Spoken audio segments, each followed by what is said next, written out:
तो नमस्कार प्रणाम भोजपुरिया भैया लोग और सब बताएं कैसे बानी रउआ सब है। उम्मीद करता नहीं रउआ सब ठीक ठाक होगा भैया और हमहू ठीक बानी। तो स्वागत बाटे आप सबके राइटर विजय बागी के चैनल पर। और आज उपस्थित बानी रउआ सबके बीच में लेके नवरात्रि स्पेशल देवी गीत हिंदी ट्रैक पर भोजपुरी गाना।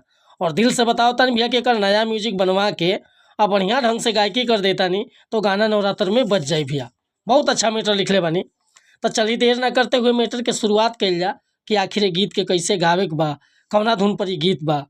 लेकिन वीडियो स्टार्ट करे से पहले भी एगो बात बतावल चाहब कि रउआ अगर नया सिंगर बानी आ सिंगिंग में इंटरेस्ट बा, अच्छा मैटर के तलाश में भटकतानी, सही ढंग के गीत नहीं खे मिलत, बढ़िया तुकबंदी नहीं खे मिलत, चाहे मन पसंद के मीटर नहीं खे मिलत, तब भैया अगर हमरा चैनल पर आ गइल बानी एकदम निश्चिंत रही, निराश भइला के जरूरत नहीं है।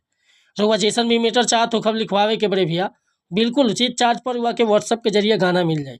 काहे कि हम हर तरह के गीत लिखे नी, हिंदी में भी, भोजपुरी में भी, ट्रैक पर भी और नया गाना भी। तो रुआ जैसन मीटर चाहिए बेहिचक कॉल चाहे व्हाट्सअप कर सकता नहीं। डिस्क्रिप्शन में नंबर दे दिले बानी। और कहल चाहे आपके चैनल पर अगर पहली बार आई लोग है तो चैनल के सब्सक्राइब कर ली, बेल आइकन प्रेस कर ली, ताकि हर रोज रुआ के नया नया मीटर सुने के, देखे के और गावे के मिलत रही भैया। आज के गीत बाटे को हिंदी धुन के गाना आई रहे हैं। अरे जिसके लिए खाली है मेरे दिल की झोली, हाँ जिसके लिए खाली है मेरे दिल की झोली, लड़की मुड़ मुड़ के मारे अखियों से गोली। यह लय बा।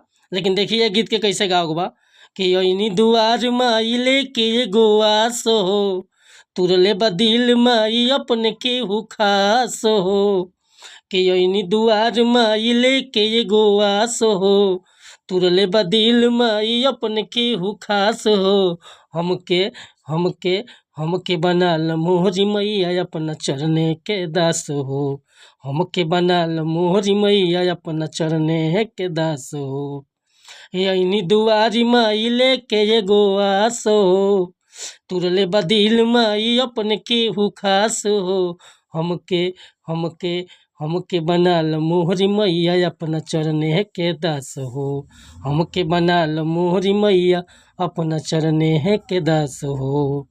तब भैया अगर हमसे गाँव में कोनो त्रुटि भइल हुई तो क्षमा चाहता नहीं, काहे कि हमारा उतना ऊंचा स्केल नहीं है। बस सुबह के डमी गा के बता दिले बानी, बढ़िया से के स्केल उठा के बढ़िया से गायकी कर देता नहीं, नया म्यूजिक बनवा लेता नहीं तो गाना नवरात्र में 100% बच जाए भैया। बहुत अच्छा मीटर बाटे। अगर ये मीटर पसंद बा, फुल गीत लिखवावे के चाहता नहीं तो बेहिचक हमारा व्हाट्सअप नंबर पर संपर्क कर सकीले। व्हाट्सअप के नंबर बा 8874473128। मिला तनी भैया फिर से अगला वीडियो में कुछ नया गीत के साथ। तब तक के लिए अनुमति चाहता नहीं, कोनो गलती त्रुटि अगर गाँव में भइल तो क्षमा चाहत नहीं भैया, काहे कि हम गीतकार बनी, सिंगर ना। जय हिंद, जय भारत, जय भोजपुरी समाज।